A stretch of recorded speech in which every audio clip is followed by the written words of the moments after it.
You gotta do when the Spirit says do. I don't think the Spirit said dance because we didn't have that many people dancing. You ready to dance, man? Why? I just didn't think the Spirit said dance because I didn't see that many people dancing. Well, the Spirit was saying dance. Y'all ready to dance? I see you, mama. Come on. You got to dance when the Spirit says dance. Come on. You got to dance when the Spirit says dance. All right. When the Spirit says dance, you got to dance, oh Lord. You got to dance when the Spirit. All right, let me see you dance. Come on. Hey. There you go. One more time. You got to dance. All right. You got to dance when the Spirit says dance. You got to dance when the Spirit says dance. All right. When the Spirit says dance, you got to dance, oh Lord. You got to dance when the Spirit says dance. All right. Now these people got some moves, man. All right. All right. That's what I'm talking about. That's what I'm talking about. See, I needed church today. I don't know about you, but I needed to be in church today. One of the reasons why we come together across all of our diversity here at All Souls, and one of the things that speaker after speaker after speaker last night was saying was we need to come together, black and white and brown and everybody working, young and old and gay and straight, and everybody working together to make a better world. Otherwise, the next generation is going to be going through the same things that we're going through. And so I've asked some people to help me this morning, come and demonstrate a little bit about the diversity of perspectives that we might find here at All Souls. So these first two are acquaintances from work, but they never expected that they would run into each other here at All Souls. Laura, you're the last person I thought I'd see in this church. Aren't you a staunch atheist? Well, I must admit, I never thought I'd be in a church either. But this isn't just any church. This is All Souls. By the way, I prefer to call myself a humanist. Instead of being defined by what I don't believe, I like to define myself by what I do believe. The way I look at it, human beings are the highest form of intelligence we know. All Souls is very welcoming to me, which was very attractive. And even though I don't believe in God, I want to be part of a community of caring people who are living good lives and making a difference in the world. Plus, even people like me have to wrestle with all of the big issues like death and why bad things happen to good people. And even humanists experience grief and loss and the need to forgive and find purpose and meaning, you know? What about you? Aren't you a Christian? Why would you be at All Souls? Well, I'm Christian, all right, but I don't think everyone needs to be one. I like being around people of many different beliefs. I like being challenged to think more deeply about my own ideas, and it's good for me to be hearing about other people's beliefs and seeing some of the other ways besides the Bible that people use to guide their lives. I love learning about other faiths. And I also love how socially active this church is. It's very stimulating being in a community with so many different people, and nobody's trying to proselytize. And everyone is allowed to be themselves. That's why I'm here. Yeah, I like that. Beautiful. All right, let's give it a hand. Let's give a hand to Nicole Ogandare and Louis Rojas. So these next two are neighbors who didn't think they had much in common based on the competing yard signs that they have in front of their homes every election season. But sure enough, they came to All Souls and bumped into each other. Well. Don, what are you doing here? I thought you were a Republican. Well, I thought this was a church, not a political action committee. I mean, I come here for the theology, not the politics. I know that there's no there's no religious test in order to join All Souls, and so I sure didn't think there was a political one either. I am conservative by nature. But as far as religion, I don't believe that the Bible is the literal truth. I enjoy learning from all world religions, and I think that science is one of the most important ways of understanding the truth. So when it comes to my theological ideas and my worldview, I am a Unitarian Universalist all the way. Now, I saw the inclusive vision statement of All Souls, and it says that this is a place for people of all political persuasions. Yeah, that's true. I think it must be. I'm surrounded every day by people here in Oklahoma who are both much more religiously conservative than I am, as well as politically conservative than I am. And when I come to All Souls, and everyone's so open-minded religiously, I automatically assume they're politically liberal as me as well. So thanks for reminding me that there are politically conservative people here at All Souls. I'm really glad you're here, and I wouldn't want our church to be a political action committee. All right, let's hear it for Kevin and Emily Pauley. Thank you, guys.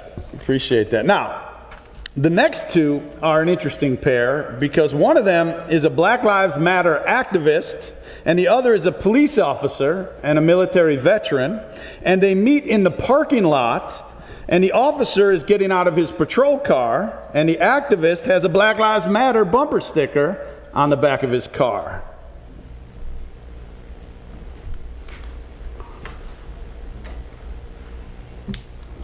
Oh, hi, officer. Why are you here? Because I'm spiritual but not religious and a free thinker? Oh. I thought you were providing security. Are you here to attend the services? Oh, yeah. I need this place.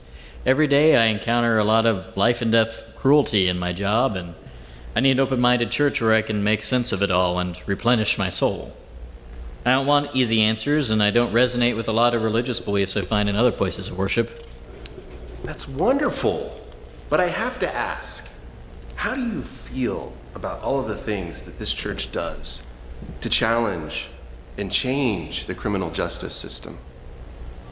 Well, I must admit that many of the ministers' positions on criminal justice reform feel anti-police and unwelcoming to most of the officers I work with. I've been around All Souls long enough so that I understand the members' and ministers' motives pretty well, but I'll be honest, All Souls is kind of a hard sell right now to many people in my profession, and due to its association with the Black Lives Matter movement and the ministers' outspoken positions on Ferguson, Trayvon Martin, Terrence Crusher. Wow. I wish we had more police officers who are members here. Me too. Let's go inside. All right, sounds good. All right, let's hear it for Matthew Edwards and Stephen Williams. So these vignettes could go on and on all morning. We have Jewish members, we have Buddhist members, we have all kinds of diversity. We have people on both sides of the abortion debate. We have all kinds of different people with different views, different beliefs, people who believe in heaven, people who aren't so sure about heaven, people who believe in reincarnation, people who believe nothing happens after you die. We have all kinds of different people, and the beauty of that is we can have all kinds of different discussions when it comes to the church. What I realized is that a church with this much diversity, we spread around the discomfort to everybody. We all can feel a little uncomfortable at times being a part of this church. And so I suppose one of my points is that if you're here and you sometimes wonder, do I belong, do I fit in, I really want to encourage you to talk to someone who's different from you, from within this church, and you'll find that they feel that way too, in some ways. And that in some crazy, ironic way, one of the things that we all have in common is that we're all sometimes a little uncomfortable, but we all feel so committed to being in a diverse environment that we want to be around different people, that we're willing to overcome some of the discomfort that takes. Now, I've been asking people for a while, why do you come to All Souls? I wanted to know why people are coming. And so some of the answers are the kinds of answers that you would expect. That people, after a spouse dies, people come, or after a divorce, or after coming out, or something's happened in your life, a diagnosis, a loved one gets Alzheimer's. There's all those things. Parents who say, I come because I want my children to have a free and open-minded religious understanding of life and the world. But then there were some answers that really surprised me and moved me really deeply. So here's some of the answers that caught my attention particularly. One person said, I come to All Souls because I need to interrupt myself regularly.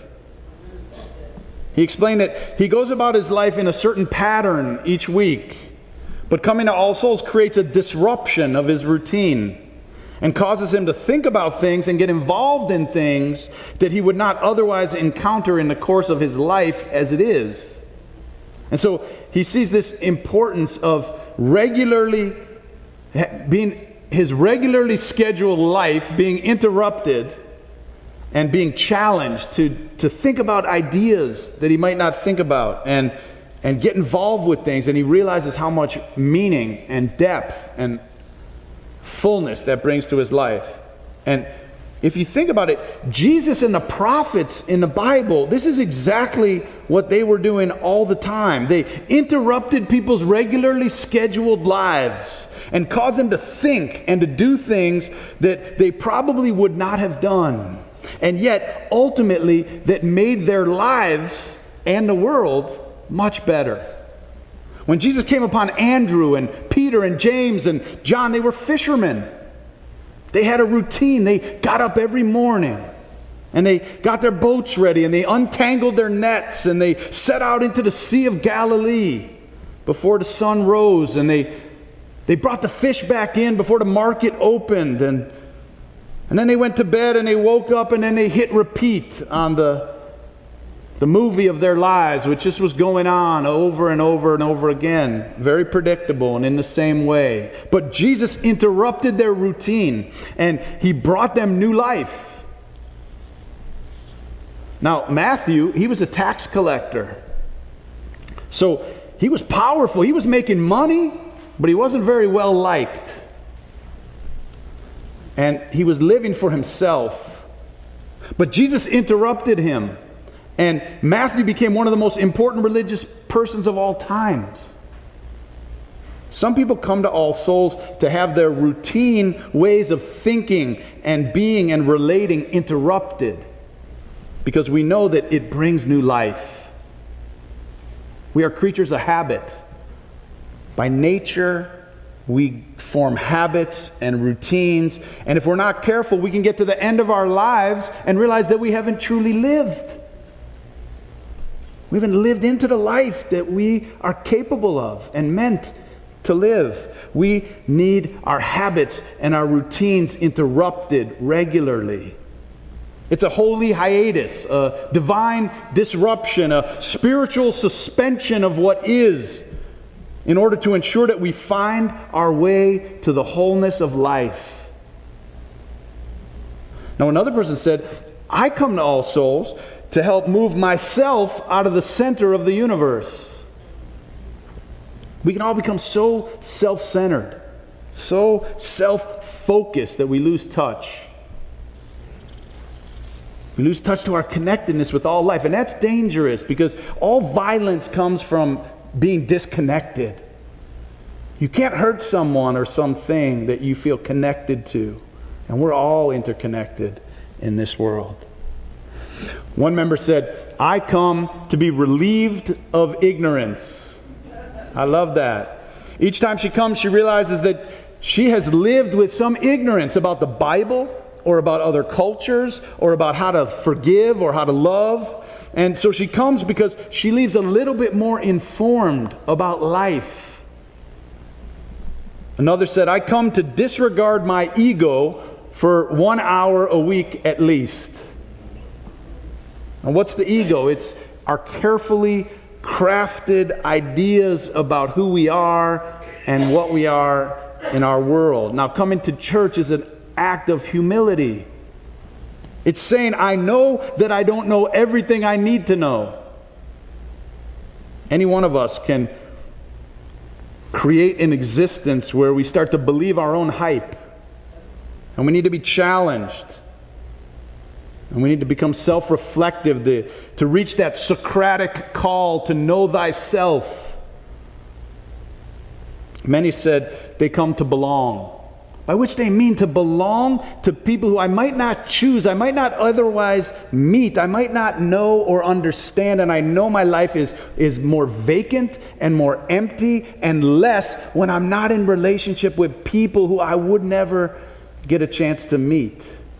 And so people come in part because they feel like they can belong in a world the way that we hope that heaven may someday look like. Whether heaven exists or whether you believe heaven exists or not, we have to believe it's a place where there's all kinds of different people. And so we come to rehearse what it's like to be in heaven. Because as Jesus said, on earth as it is in heaven. We're meant to make it on earth as it is in heaven. So I was reminded of a story of a young man, I'll call him Henry, whose dad never misses a service here, even though his dad doesn't believe in God. And so one day Henry, he asked his dad, why do you come every week? You go to church. You don't even believe in God. And his father said, Henry, Goldman comes to church to talk to God. I come to church to talk to Goldman. Some people just come more for the community than they do for the religion, and that's okay. Because the community is important, and we want people to be here and be together. One person said, I come to All Souls to get a backbone. He said, it helps him to live with courage, to stand up for what matters to him, to even remember what matters to him. Because he knows that he wants to be around other people who are living their life with courage. You know, to speak up. Maybe it will threaten the police. Maybe it will threaten somebody to speak our mind. And yet if it's our truth, we need to be open and we need to be real. But that takes courage. And then the chips are going to fall where they will. When we speak up to our spouse, or we speak up to our parents, or we speak up to our boss. And so we want to be around other people who know what that's like and who are trying to live with that same level of integrity so that we can support each other when the chips fall and they're not falling the way that we had hoped, that we've got one another. Now, quite a few folks said that they come for the music. Isn't that the truth? Pastor David, the New Dimensions Chorale, Matthew Edwards on the drums. We want ourselves and we want our children to grow up around excellent and diverse forms of live music. Not just earbud-in produced, highly produced music, but live music. People singing together across the generations. We want our children to experience that. We want to be around that. We want to marinate in the music and the spirit like we've been doing all morning in here. We're going to do some more in just a minute. The movement of the Spirit that can only happen with other people and live music, singing together and being together, sometimes holding hands together, and we feel healed and we feel connected because that's what we are looking for and yearning for and longing for in life. It's when you sing together and you praise together and you feel that there is a spirit alive in the world that's bigger than me, that's in me, but it's in you, and I feel it in this place. And when that happens, we know that we're not alone and we can have some faith to take the next step into our own lives and into our own fullness. We need that, and we need one another. I saw coming in, I think, who was it that was asking? LaDonna was asking for a blessing, and I want to bless you, and I hope you're feeling some healing from this service, and just seeing some of you who showed up who I haven't seen in a while, and I know, hey, you came for some reason, looking for something. Sometimes we find that in the music and being together. People said that they came because they come to church to learn how to share, because it helps them to be more gracious with their gifts and generous with what they've been given.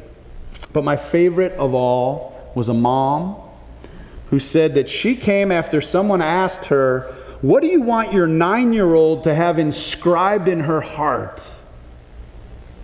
And she realized that she wanted her child to know of certain stories and certain scriptures and certain people and to have certain experiences, like in her case, communion and singing together.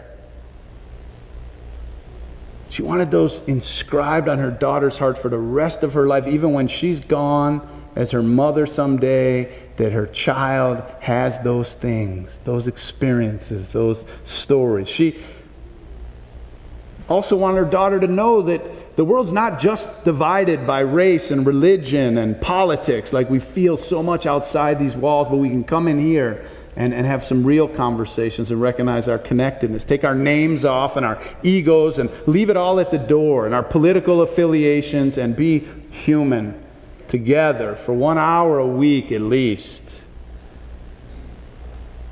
What I've concluded from all this is that the Christian writer C.S. Lewis was right. We can either have comfort or we can have truth, but we can't have both.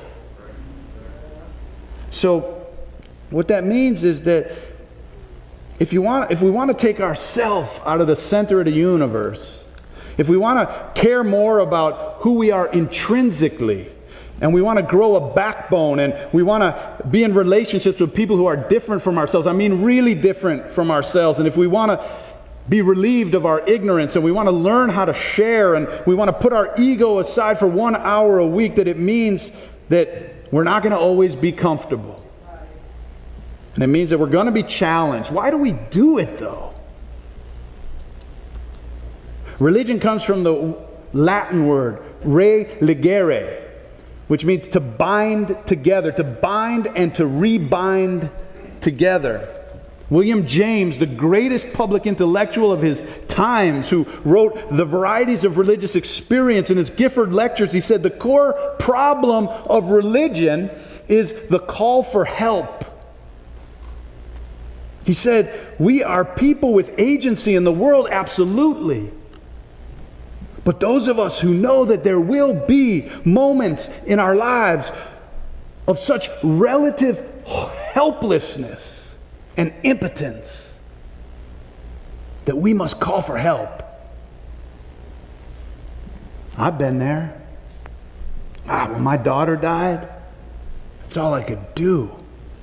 Lay my head down on the ground, wondering if I could even go on, wondering if I could be a parent still, a father to my one remaining child, if I could be a husband good enough for my wife who was dealing with her own inconsolable grief, and how could I console it, and who was I, and what was I made of? Could I be a minister in the life of the church, someone that broken and broken down? All I could do was cry for help. All I could do was cry and not even know if anybody or anything could help. But that's what happened. The church came and surrounded me, and the Spirit blessed me in the midst of that darkest hour. I felt the presence of God between us. By God, I'm talking about that Spirit that is so loving that it can help us bear any challenge and any hardship and any suffering. And it often came walking right into my house in the form of a person, maybe you. A person who cared, who showed up. We show up for one another, and when we show up for one another, we incarnate the Spirit. Incarnate. It means in the flesh. Carne, flesh. Meat, flesh. Incarnate. We incarnate the Spirit when we show up for one another. And that's what the church is. It's people who know what it's like to suffer, and they show up for one another. Because we know that we're going to cry for help at some point in our lives. And many of us know it. We've been there. We got the t-shirt. And we're going to show up for someone else. That's the church. We bind our lives together. That's why I'm spiritual and religious. Because I want to bind my life with other people who get it, who know it, who are going to show up for me, and I'm going to show up for them.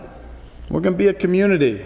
We're going to surround ourselves with, food and flowers and forbearance. when it's needed.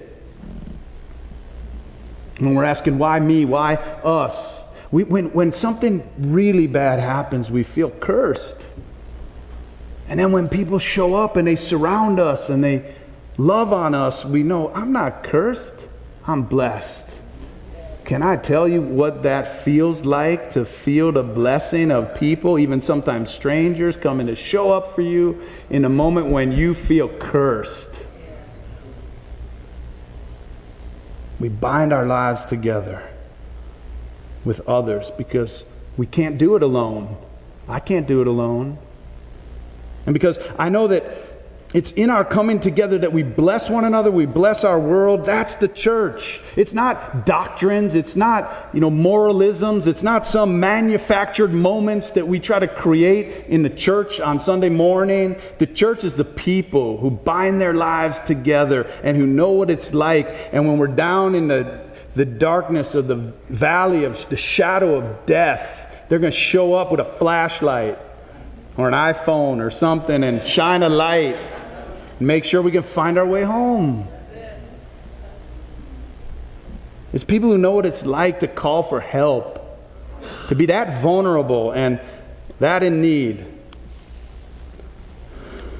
Those are the people. When the storms come, like they've come in Florida and they've come in Texas and they've come in elsewhere, but then when the personal storms come too, we need one another. When the empire starts to melt down and neo-fascism begins to rear its ugly head, we need one another. We need one another when our ego starts to get in the way of our integrity. When our addictions start to flare up and we start doing things that we know we're not supposed to do, we know are not good for us, and yet we're compelled to do it anyway, and we need one another. When our life starts spinning out of control. And no, it's not always comfortable. But there's a place for you here. And we got room for some more.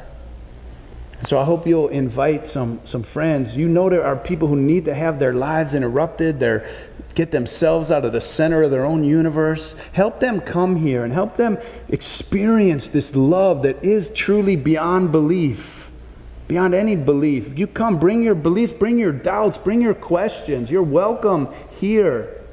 And we need you. Because we need one another. If you believe in that kind of love, if you believe in that kind of world, then let's courageously move forward and make this happen together. Right here in Tulsa, Oklahoma. People come, we have people, as you know, coming and watching right now from all over the world. They're like, wow, Tulsa, Oklahoma, of all places. And they read, they're like, well, they got yoga classes and they got this and that and classes spiritual. I want to be in one of the small groups, and they're reading books about racism and oppression and men's groups and all this stuff happening. People say in Tulsa, Oklahoma, one of the most free-minded and radically inclusive places. And I want to welcome everyone, whether they're far and wide or right here in our own midst. But I can't tell you how much I love you. And I love the fact that we can be together across all of this diversity. It means something. It matters. We're part of a story of America coming into itself. America coming into its own. This is what many of our forebears wished for and prayed for. A time when our children could, be together and we could raise each other's children and bury each other's dead and marry each other's loved ones. Oh, it's a beautiful world when we come together like this. And it is healing and it is hopeful. You are a sign of hope for this world. Your life, if nothing else, I think Cornel West, one of my professors, he said, our job is to give, just make sure before we leave this world, we leave the world with the next generation with a little wind at their back. That we've done something that's given them a little wind at their back as they try to push this world towards something more just and more real and more hopeful. Call it the kingdom of God. Call it what you will. I'm just glad I'm on this journey with you. I love you. God bless you. Amen.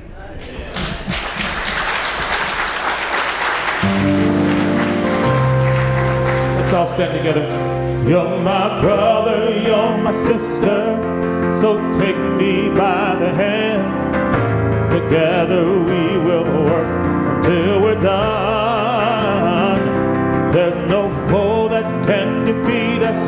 when we're walking side by side. As long as there is love, we will stand. Hey, we're so happy you're visiting with us online today. We love connecting with people all across the country and around the world, sharing our powerful message of love beyond belief. There's something new happening here. You can now join All Souls as a virtual member. Our virtual membership is designed for friends who live outside of Tulsa, Oklahoma, and who want to engage with All Souls in a meaningful way.